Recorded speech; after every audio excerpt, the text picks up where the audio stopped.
पाकिस्तान को सता रहा है डर, कर रहा भारत के सफल परीक्षण की दुआ। हाइपरसोनिक मिसाइल उड़ा रहा है दुश्मनों के होश। चीन और पाकिस्तान कोने में दुबके। जापानी सेना ने कम से कम 4 चीनी और 16 रूसी नौसैनिक जहाज़ों का पता लगाया। दोस्तों, भारत में कोई भी मिसाइल परीक्षण होता है तो इस चीज़ से अगर किसी देश को सबसे ज़्यादा झटका लगता है तो वह देश पाकिस्तान है, क्योंकि पाकिस्तान यह बात भूला नहीं है कि किस तरीके से भारत की एक मिसाइल पाकिस्तान के अंदर घुसकर वहां पर ब्लास्ट हो गई थी। इस वजह से पाकिस्तान को यह डर सताता रहता है कि भारत जिस मिसाइल का परीक्षण कर रहा है, अगर वह पाकिस्तान के अंदर आ गई तो पाकिस्तान का तो नामो निशान मिट जाएगा।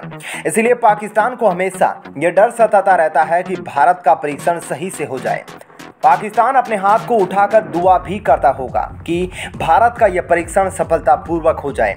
अगर हम ऐसा कहेंगे तो ऐसा कहना भी गलत नहीं होगा, क्योंकि पाकिस्तान यह चाहेगा कि भारत जो मिसाइल का परीक्षण कर रहा है उसकी दिशा पाकिस्तान की तरफ घूम जाए। ऐसे में नुकसान पाकिस्तान को ही होगा। आपको याद होगा, भारत की ब्रह्मोस मिसाइल पाकिस्तान की सीमा के अंदर घुस गई थी। उस समय पाकिस्तान की सीमा की रक्षा एक चाइनीज डिफेंस सिस्टम कर रहा था। उस चाइनीज डिफेंस सिस्टम को भनक तक नहीं लगी और भारत की मिसाइल पाकिस्तान के अंदर काफ़ी अंदर जाकर गिर जाती है। और इसमें अच्छी बात यह रही कि यह मिसाइल जहां जाकर गिरी थी वहां पर कोई भी जनसंख्या नहीं रहती थी और इस मिसाइल के ऊपर वॉरहेड नहीं लगा था, जिसकी वजह से पाकिस्तान में इतना ज़्यादा नुकसान नहीं हुआ।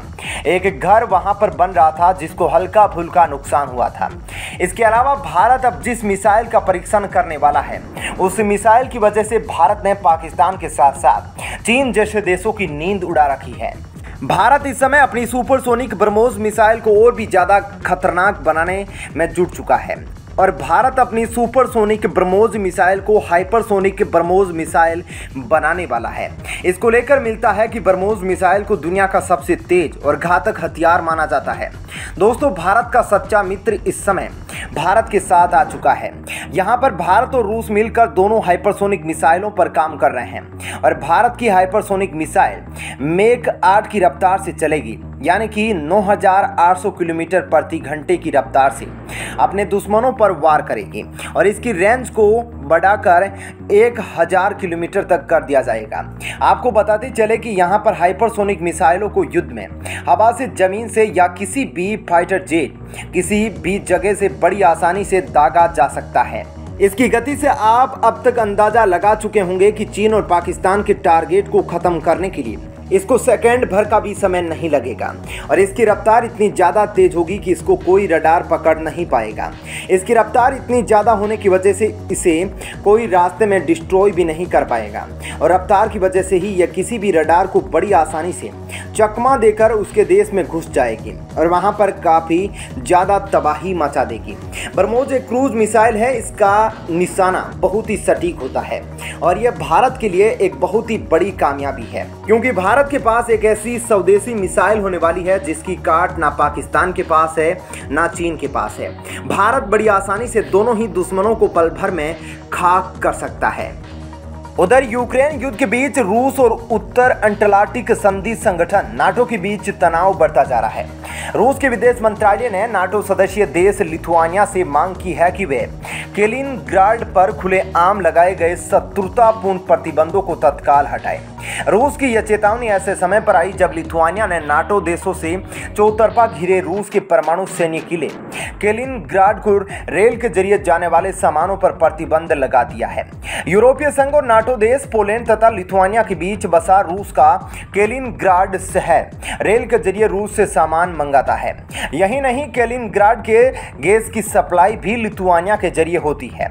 बाल्टिक देश लिथुआनिया ने पिछले सप्ताह ऐलान किया था कि वह रूस पर लगे यूरोपीय संघ के प्रतिबंधों की सूची में शामिल सामानों को रेल के जरिए कैलिनग्राड भेजे जाने पर प्रतिबंधित करने जा रहा है। लिथुआनिया ने जिन सामानों पर बैन लगाया है उसमें कोयला, मेटल, निर्माण के सामान और अत्याधुनिक तकनीक शामिल है।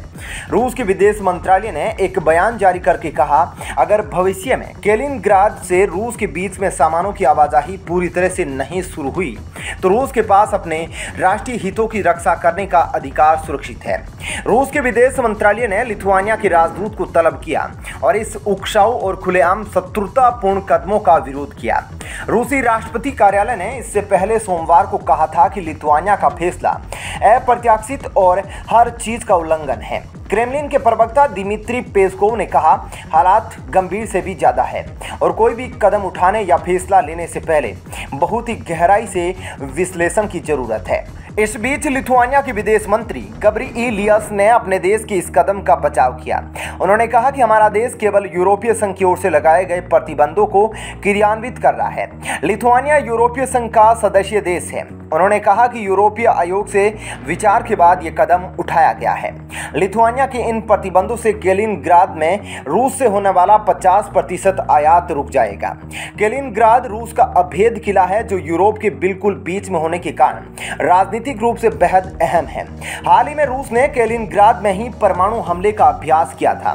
कैलिनग्राद करीब 223 वर्ग किलोमीटर के क्षेत्रफल में फैला हुआ है। रूसी सेना ने कैलिनग्राद में परमाणु हमला करने में सक्षम इस्कंदर मिसाइल से हमले का अभ्यास किया है। इस्कंदर मिसाइल प्रणाली को पहली बार 2016 में इस क्षेत्र में तैनात किया गया था। इस मिसाइल की रेंज में जर्मनी समेत कई यूरोपीय देश आते हैं। कैलिनग्राद में रूसी नौसेना के बाल्टिक सागर बेड़े का मुख्यालय है और माना जा रहा है कि यहां रूस ने परमाणु हथियार रखे हैं। यूक्रेन में जारी जंग के बीच रूस और चीन के कम से कम 20 युद्धपोत पिछले कुछ दिनों से जापान और उसके द्वीपों के चारों ओर समुद्र में चक्कर लगा रहे हैं। जापान की सेना अपने देश के चारों तरफ लगातार चक्कर लगा रहे इन रूसी और चीनी युद्धपोतों पर नजर बनाए हुए हैं। अकेले पिछले 4 दिनों में ही जापानी सेना ने कम से कम 4 चीनी और 16 नौसैनिक जहाजों का पता लगाया है। चीन और रूस के युद्धपोतों के संयुक्त बेड़े ने पिछले साल भी जापान के चारों ओर गश्त लगाया था। जापान के रक्षा मंत्रालय ने एक बयान जारी करके चीन के युद्धपोत के बारे में बताया है। इनमें एक टाइप 055 डिस्ट्रॉयर शामिल है जो चीन का सबसे आधुनिक और सबसे ताकतवर युद्धपोत है। इसके अलावा टाइप 052D डिस्ट्रॉयर और एक टाइप 901 सप्लाई जहाज शामिल है। यह जहाज प्रशांत महासागर में दक्षिण से होसुन द्वीप के पश्चिम की ओर जा रहे हैं। जापान की सेना ने सबसे पहले पूर्वी चीन सागर में 12 से 13 किलोमीटर की इन चीनी युद्धपोत का पता लगाया था। इसके साथ एक इलेक्ट्रॉनिक खुफिया निगरानी युद्धपोत भी शामिल था। द ड्राइव की रिपोर्ट के मुताबिक 2 चीनी युद्धपोत इसके बाद उत्तर की ओर बढ़े और इसके बाद सोया स्ट्रेट से गुजरते हुए प्रशांत महासागर की ओर बढ़ गए। सोया स्ट्रेट जापान के मुख्य द्वीप होकाइदो को उत्तर में सखालिन द्वीप से अलग करता है। ठीक उसी समय ओखटस्क सागर में जासूसी और ईंधन की सप्लाई करने वाला युद्धपोत प्रशांत महासागर से गुजरा। इन चीनी युद्धपोतों के अलावा रूस के भी 16 युद्धपोत जापान के चक्कर लगा रहे हैं। जापान की सेना ने रूसी युद्धपोतों के बारे में एक बयान जारी किया है। जापान की सेना ने कहा कि 5 रूसी युद्धपोत फिलीपींस सागर से पूर्वी चीन सागर में घुसे हैं। ये रूसी युद्धपोत जापानी द्वीपों ओकिनावा और मियाकोजिमा के समुद्री इलाकों से होकर गुजरे हैं। रूसी जंगी जहाजों के बेड़े में प्रोजेक्ट 1155 उदालोय क्लास का डिस्ट्रॉयर एडमिरल पेंटेलेयेव, मिसाइल की जानकारी देने वाला मार्शल करियलोव और 3 अन्य युद्धपोत शामिल थे। मार्शल करियलोव को रूसी नौसेना ने अपने प्रशांत बेड़े में कमांड और कंट्रोल सेंटर के रूप में बदल दिया है। यह युद्धपोत अमेरिका के हवाई द्वीप समूह के पास भी पिछले साल देखा गया था। इसके अलावा 11 अन्य रूसी युद्धपोत जापान के पास के समुद्री इलाकों में गश्त लगा रहे हैं। इससे पहले पिछले साल रूस और चीन के 10 युद्धपोत ने अक्टूबर महीने में गश्त लगाया था। विशेषज्ञों का कहना है कि हालांकि चीन और रूस के युद्धपोतों के एक साथ मिलकर अभी गश्त लगाने का संकेत नहीं मिला है, फिर भी दोनों देशों ने जापान को अपनी ताकत दिखाई है। चीन और जापान का ताइवान और कुछ द्वीपों को लेकर विवाद चल रहा है। वहीं रूस और जापान के बीच भी कुरियल द्वीप को लेकर तनाव है। जापान में ही अमेरिका के नौसैनिक अड्डे हैं और चीन के हमले की सूरत में ये सबसे पहले हमले का शिकार होंगे। दोस्तों, क्या विचार है आपका इस खबर पर? जरूर बताइएगा। साथ ही वीडियो को लाइक और शेयर जरूर करें। धन्यवाद।